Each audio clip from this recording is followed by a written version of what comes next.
جملہ یہ کہہ گئے کہ امیر المؤمنین علیہ الصلوۃ والسلام نے کبھی بھی ابو بکر عمر کی مخالفت نہیں اور ساتھ دیا ہے۔ دیکھو عزیزان کو، یہ دونوں باتوں کو شیعہ کتب سے ثابت کرنا ہوگا۔ یہ صرف ادعا کرنا کہ امیر المؤمنین علیہ السلام نے صرف کبھی ابو بکر کی مخالفت نہیں کی اور ہمیشہ ساتھ کیا ہے۔ کب امیر المؤمنین علیہ السلام مثلا ابو بکر کی جانب سے کسی لشکر کو، رسول پاک صلی اللہ علیہ وسلم جب حیات میں تھے تو ہمیشہ مختلف فتوحات امیر المؤمنین علیہ السلام کے ہاتھ میں ہوتا تھا۔ کب وہ ابو بکر کی جانب سے کبھی قاضی رہے یا عمر کی جانب سے کبھی گورنر بنے یا کسی طرح سے ان کا ساتھ کیا ہے؟ اب ہمارے کتب سے ثابت، اپنے ہی کتب سے ثابت کرو۔ یہ کہ ایک جھوٹ، ایک تہمت کہ امیر المؤمنین علیہ السلام نے ان لوگوں کا ساتھ کیا ہے۔ بات بالکل ان کی صحیح ہے کہ امیر المؤمنین علیہ السلام نے تلوار نہیں اٹھایا ہے، ابو بکر کے خلاف، عثمان کے خلاف، عمر کے خلاف تلوار نہیں اٹھایا، قیام نہیں کیا، اس کے وجوہات پہ۔ لیکن یہ کہ امیر المؤمنین علیہ السلام ان کی خلافت پہ راضی تھے، یہ بات نہیں ہے۔ رسول پاک صلی اللہ علیہ وسلم جب تک مکہ مکرمہ میں تھے تو انہوں نے ابو جہل، ابو سفیان کے خلاف کوئی تلوار نہیں اٹھایا۔ جب حالات بہتر ہو گئے مدینہ منورہ میں تو حالات کے مطابق انہوں نے، جب ان میں استطاعت تھی تو انہوں نے تلوار اٹھایا اس زمانے میں۔ تو اسی طرح امیر المؤمنین علیہ السلام یہ بات کہ ساتھ دیا ہے اور مخالفت نہیں کیا، یہ شیعہ کتب سے ثابت کرو، یہ شیعہ کتب سے ثابت کرو، کہاں ہے یہ؟ پھر یہ کہتے ہیں کہ سب ائمہ طاہرین علیہ السلام نے ہمیشہ ابو بکر، عمر و عثمان کی تعریف کی ہے، تو یہ شیعہ کتب سے ثابت کرو۔ یہ آئندہ جا کر ایسے عبارات نقل کرے گا شیعہ کتب سے، تو اس وقت ہم سب عبارات کا جواب دیں گے کہ یہ عبارت یہ غلط پڑھ رہا ہے، یا یہ شیعہ حدیث نہیں ہے، ہمارے کتب سے نہیں ہے، یا عبارت یہ شخص طاہر قادری کو یا تو عبارت پڑھنا نہیں آتا یا عبارت غلط پڑھتا ہے، یا آئندہ جا کر ہم انشاءاللہ تبارک و تعالی ثابت کریں گے جب وہ اس بات کی طرف آئے گا تفصیل کے ساتھ کہ مثلا اہل بیت علیہ السلام نے ابو بکر عمر کی تعریف کی ہے، تو اس وقت ہم اس کا جواب دیں گے۔ لیکن ابھی تک وہ اجمالی طور پہ کہہ رہا ہے تو اس کا جواب نہیں ہے کہ تم اب شیعہ کتب سے اس بات کو ثابت کرو۔ ملاحظہ فرمائیے عزیزو، یہ کتاب ہے کتاب سلیم بن قیس ہلالی، جلد نمبر 2، یہ حدیث نمبر 2 ہے، یہاں پر یہ صفحہ نمبر ہے 569۔ یہاں پہ سلیم روایت کرتے ہیں کہ میں نے خود امیر المؤمنین علیہ السلام سے سنا کہ انہوں نے فرمایا كنت امشي مع رسول الله صلی اللہ علیہ وآلہ في بعض طرق المدینہ فاتینا على حدیقة، میں اور رسول پاک صلی اللہ علیہ وآلہ وسلم مدینہ کے گلیوں میں قدم گزارتے تو ایک باغ کے ساتھ سے گزرے، تو میں نے عرض کیا یا رسول اللہ ما احسن من حدیقة صلی اللہ علیہ وآلہ، یا رسول اللہ یہ باغ کتنا پیارا باغ ہے، کتنا جمیل باغ ہے، کتنا حسین منظر ہے۔ قال وما احسنها، رسول پاک صلی اللہ علیہ وسلم نے فرمایا کہ بہت بہترین باغ ہے، ولک فی الجنۃ احسن منها، اور آپ کے لیے جنت میں اس سے بہتر باغ ہے۔ اسی طرح ایک دوسرے باغ پہ گزر ہوا، میں نے یہی عرض کیا کہ یا رسول اللہ صلی اللہ علیہ وسلم کتنا پیارا باغ ہے، تو انہوں نے کہا کہ آپ کے لیے اس سے بہتر باغ جنت میں، یہ اچھا باغ ہے لیکن آپ کے لیے اس سے بہتر باغ جنت میں۔ اس طرح 7 باغ آتے گئے، یہ شیعہ کتب میں بھی ہے، عمری کتب میں بھی ہے، عمری کتب میں کئی طرق سے ہے، اور عمری کتب میں اس کا آخر جو ہے مقطوع ہے اس حدیث کا۔ اچھا، اس طرح 7 باغ آتے گئے، میں یہی جملہ کہتا رہا، رسول پاک صلی اللہ علیہ وسلم یہی کہتے گئے۔ اس کے بعد فلما خلا له الطريق اعتنقني، جب راستہ ان کے لیے خالی ہو گیا، شاید دوسرے لوگ تھے وہاں پر، وہ لوگ نکل گئے، رسول پاک صلی اللہ علیہ وسلم نے مجھے اپنے آغوش میں لے لیا، رسول پاک صلی اللہ علیہ وسلم نے مجھے اپنے آغوش مبارک میں لے لیا، ثم اجہش باکیا، اور بہت بلند آواز سے گریہ کرنے لگے، بہت زار و قطار رونے لگے۔ یہ مقدار شیعہ کتب میں بھی ہے، عمری کتب میں بھی ہے، شیعہ کتب تو آپ کے سامنے ہے۔ ثم اجہش باکیا، بلند آواز کے ساتھ رونے لگے۔ بِأَبِي الْوَحِيدِ الشَّهِيدِ، فقال، اور فرمایا کہ میرا باپ قربان ہو تجھ تنہا پر، تجھ شہید پر۔ امیر المؤمنین علیہ السلام کو گلے لگائے اور زار و قطار بلند آواز سے گریہ کرنے لگے اور کہا، فرمایا کہ میرا باپ قربان ہو تجھ تنہا پر، میرا باپ قربان ہو تجھ تنہا پر اور تجھ شہید پر۔ فقلت یا رسول اللہ صلی اللہ علیہ وآلہ ما یبکیک، میں نے عرض کیا کہ آپ کیوں گریہ کر رہے ہیں، وجہ کیا ہے؟ فقال، فرمایا ضغائن فی صدور اقوام لا یبدونها لک الا من بعدی۔ ضغائن، ضغینہ کی جمع کینہ، حقد، نفرت۔ یہاں پہ اقوام، بہت سارے لوگ ہیں، بہت سارے اقوام ہیں، عرب بہت سارے اقوام ہیں کہ ان کے دلوں میں تیرے لیے کینہ ہے۔ یہ مخالفین کے کتب میں بھی حدیث کئی طرق سے مروی ہے، بہت سارے یہاں پہ کینہ ہے آپ کے لیے لوگوں کے دلوں میں کہ وہ ظاہر نہیں کریں گے آپ کے لیے، یہ کینہ ظاہر نہیں ہوگا مگر میرے بعد، جب تک میں زندہ ہوں یہ اپنا کینے پہ عمل نہیں کریں گے، اپنی دشمنی پہ عمل نہیں کریں گے، لیکن جب میں دنیا سے چلا جاؤں گا تو یہ ظاہر کریں گے۔ کون سے؟ احقاد بدر وترات احد، وترات احد، بدر کی کینے اور احد کے جو وتر بولتے ہیں انتقام، اور احد کے انتقام۔ تو دیکھیں شروع میں جب رسول پاک صلی اللہ علیہ وسلم نے اپنی نبوت کا آغاز کیا، پھر ہجرت کر گئے، تو اکثر عرب ان کے مخالف تھے، مسلمان نہیں تھے، اور بالخصوص مکے کے لوگ ان کے مخالف تھے، ان کے ساتھ نہیں دیا۔ اور سب سے زیادہ مخالفت بھی کس نے کی؟ مکے کے لوگوں نے، ان کے اپنے قوم قریش نے کیا رسول پاک صلی اللہ علیہ وسلم سے، اور سب جنگوں میں ان کا جو سب سے آگے تھا قریش ہوا کرتا تھا ان کے خلاف۔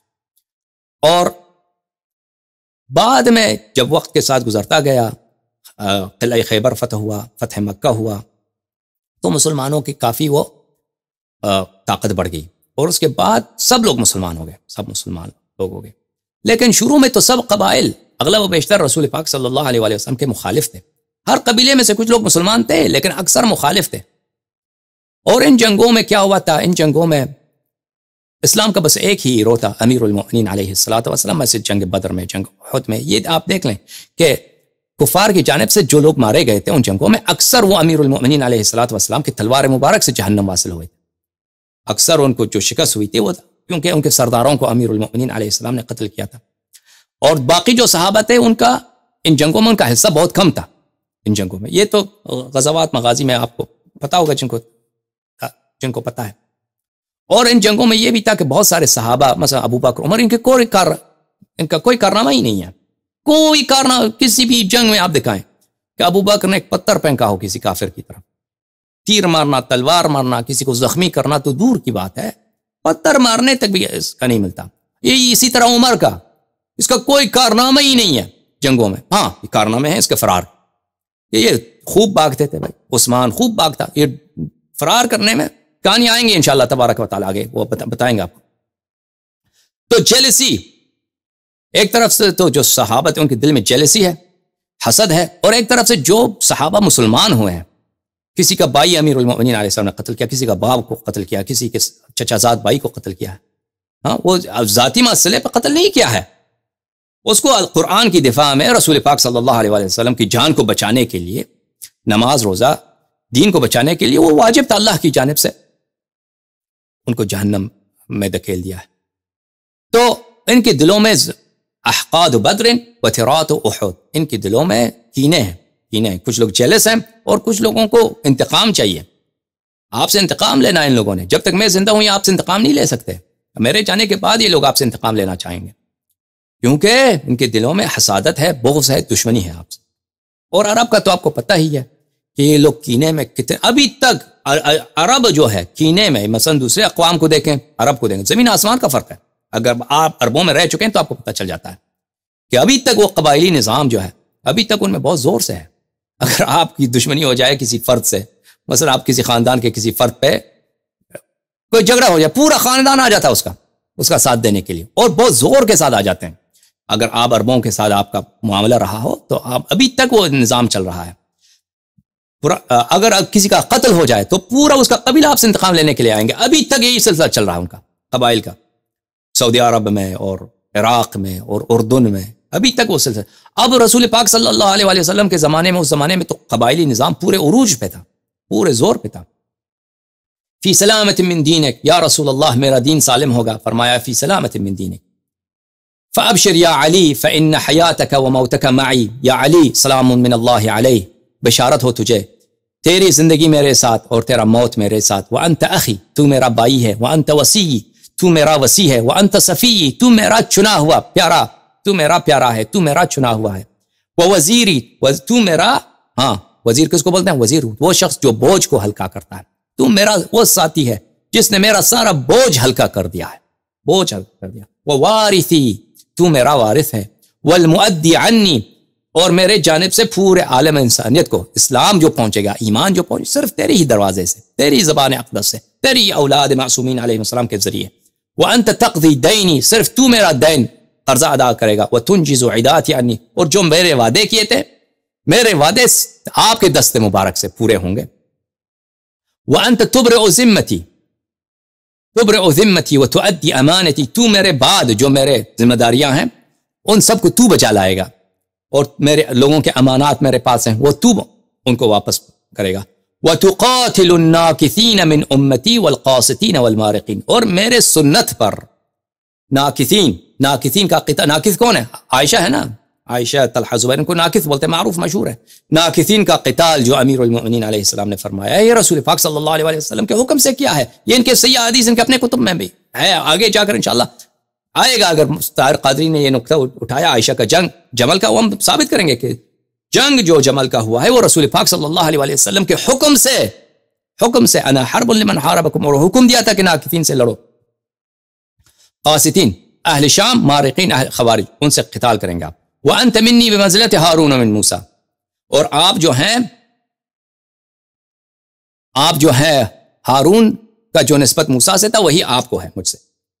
وَلَكَ بِهَارُونَ أُسْوَةٌ حَسَنَةٌ إِذْ اسْتَضْعَفَهُ قَوْمُهُ وَكَادُوا يَقْتُلُونَهُ، اے میرے بھائی یا امیر المؤمنین، تیرے لیے اسوہ حسنہ ہارون علیہ السلام ہے۔ ہارون علیہ السلام کو بنی اسرائیل نے پکڑ لیا، وہ بنی اسرائیل نے کیا کیا تھا؟ بچڑے کی انہوں نے عبادت شروع کیا تھا، بچڑے کی عبادت۔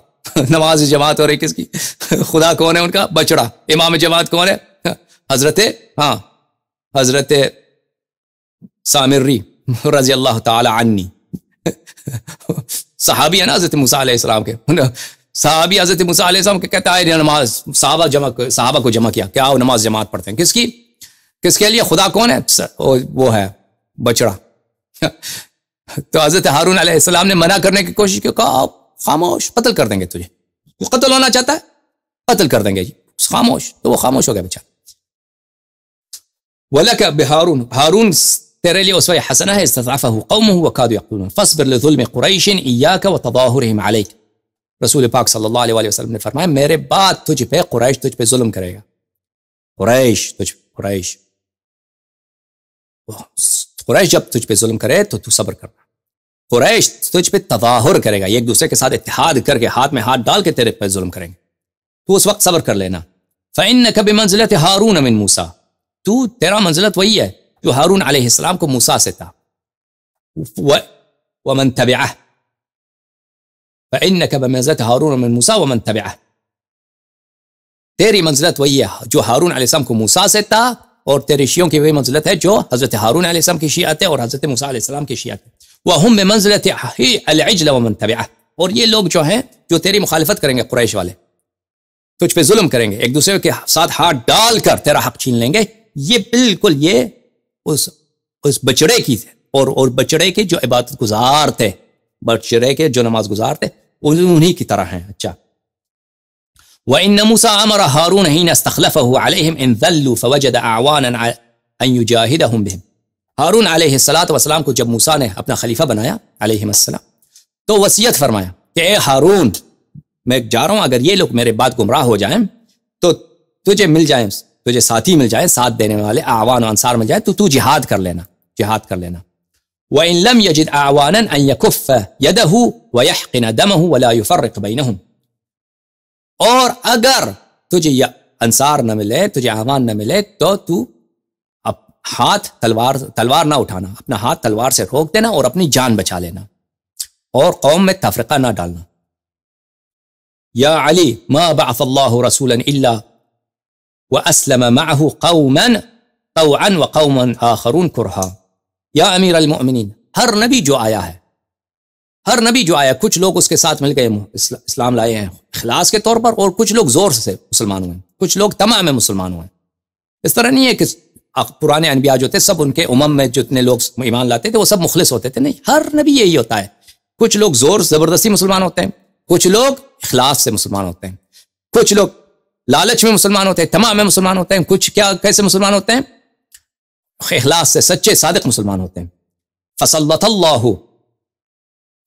اللہ الذین اسلموا کرہا علی الذین اسلموا طوعا، اور ہمیشہ یہی ہوتا رہا ہے یا امیر المؤمنین، کہ ہر نبی دنیا سے گیا ہے تو اس کے جو امت میں کچھ لوگ زور سے مسلمان ہوئے، لالچ سے مسلمان ہوئے، اور کچھ لوگ مخلص مسلمان تھے. تو ہمیشہ یہ ہوتا رہا ہے کہ جو لوگ لالچ اور زور سے مسلمان ہوتے ہیں، ان کو مجبوری کے طور پہ مسلمان ہوئے تھے، وہ ان لوگوں کے ہاتھ میں طاقت آیا ہے، ان لوگوں کے ہاتھ میں سلطہ آیا ہے، ان لوگوں کے ہاتھ میں ڈومینیشن آیا ان لوگوں پر جو سچے مسلمان ہوئے تھے. ہر نبی کے امت میں یہ ہوتا رہا ہے. فَقَتَلُوهُمْ لِيَكُونَ أَعْظَمَ لِأُجُورِهِمْ. اور اللہ کی یہی ہمیشہ تقدیر رہا ہے کہ وہ جو لوگ مسلمان ہوئے تھے پرانے انبیاء میں، جو زور کے ذریعے اور لالچ میں تمام مسلمان، یعنی جو منافق مسلمان تھے، انہوں نے سچے مسلمانوں کو قتل کیا انبیاء کے بعد. اور یہ اس لیے کہ اللہ تعالیٰ کے نزدیک وہ شہیدوں کا اجر زیادہ ہو، ان لوگوں کا اجر زیادہ ہو. یا علی وَإِنَّهُ مَخْتَلَفَتْ أُمَّةٌ بَعْدَ نَبِيِّهَا إِلَّا ظَهَرَ أَهْلُ بَاطِلِهَا عَلَى أَهْلِ حَقِّهَا. ہمیشہ یہ ہوتا رہا ہے کہ ہر نبی کے بعد اس کے امت میں جو اختلاف پیدا ہوا ہے، ہمیشہ اہل باطل اہل حق پہ حاوی ہو گئے ہیں. ہمیشہ انبیاء علیہ السلام کے بعد ان کے امم میں جو اختلاف پیدا ہوا ہے، جو لوگ صاحب بدعت تھے، صاحب ہوا تھے، صاحب ضلالت تھے، وہ لوگ ان اقلیت پہ جو صاحب ہدایت پہ ہمیشہ ان پہ حاوی رہیں. وَإِنَّ اللَّهَ قَضَى الْفُرْقَةَ وَالْاخْتِلَافَ فِي هَذِهِ الْأُمَّةِ. اللہ کا یہ مقدر ہے، قضاء الہی ہے کہ اس امت میں اختلاف آئے گا، افتراق آئے گا میرے بعد. وَلَوْ شَاءَ لَجَمَعَهُمْ عَلَى الْهُدَى حَتَّى لَا يَخْتَلِفَ اثْنَانٌ مِنْ خَلْقِهِ وَلَا يَتَنَازَعَ فِي شَيْءٍ مِنْ أَمْرِهِ وَلَا يَجْحَدُ الْمَفْضُولَ ذَا فَضْلٍ فَضْلَهُ. اگر اللہ چاہتا تو کوئی اختلاف نہ کرتا، اگر اللہ چاہے تو کوئی اختلاف نہ کرے، جو اختلاف کرے مثلا اس پہ عذاب نازل ہو، مسخ ہو جائے، لیکن یہ اللہ اس طرح نہیں چاہتا. وَلَوْ شَاءَ عَجَّلَ النِّقْمَةَ فَكَانَ مِنْهُ التَّغْيِيرُ حَتَّى يُكَذَّبَ الظَّالِمُ وَيُعْلَمُ الْحَقُّ أَيْنَ مَصِيرُهُ. اللہ اگر چاہے تو عذاب نازل کر سکتا ہے کہ جو شخص اس امت میں ضلالت لائے، گمراہی لائے، اس پہ فوری عذاب نازل ہو جائے تاکہ پتہ چل جائے حق کس کے ساتھ ہے. وَلَكِنْ جَعَلَ الدُّنْيَا دَارَ الْأَعْمَالِ وَجَعَلَ الْآخِرَةَ دَارَ الْقَرَارِ. لیکن یہ دنیا اس لیے نہیں ہے کہ جو شخص جو ہی گناہ کرے اس پہ عذاب آ جائے. یہ دنیا کس لیے ہے؟ یہ دنیا امتحان کے لیے، امتحان کے لیے. یہ دنیا عمل کے لیے ہے، امتحان کے لیے.